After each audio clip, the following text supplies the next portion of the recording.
today I'm introducing Savoy Golden Delight ice cream. মার্কেটে এটা এত বেশি ট্রেন্ডিং যে আমি যেখানেই যাই শুনি এটা সোল্ড আউট।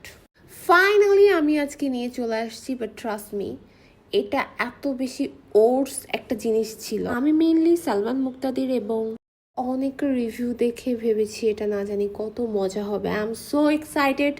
আমিও আনবক্সিং করে ফেলছি, বাট হ্যাঁ অ্যাপ্রিসিয়েট করতে হবে এটার দেখতে অনেক বেশি সুন্দর ছিল। Decoration is unique idea, but trust me guys আমি এটা খাওয়ার পরে একটু রিয়াকশন দিতে চাচ্ছিলাম যে না এটা অনেক বেশি মজা, but look at my face, এটা একদমই মজা ছিল না। যারা একদমই গুড় খাওয়া অভ্যাস তাদের জন্য বলবো এটা মেবি একটু টেস্ট লাগতে পারে, বাট ডেকোরেশন বলবো must good, but please don't waste your মানি। এর থেকে নর্মাল আইসক্রিম অনেক অনেক অনেক বেশি টেস্টি। এটা জাস্ট মার্কেটে হাইপ হওয়ার জন্য এত বেশি সেল হচ্ছে আর আমরা কোথাও এটা খুঁজে পাচ্ছি না, বাট যারা পাচ্ছ please don't by this one. আমার মতো ভুল আমি চাই না আর কেউ করুক। আর তোমরা যদি এক্সপিরিয়েন্স করার জন্য কিনতে চাও দেন বেস্ট অফ লাক।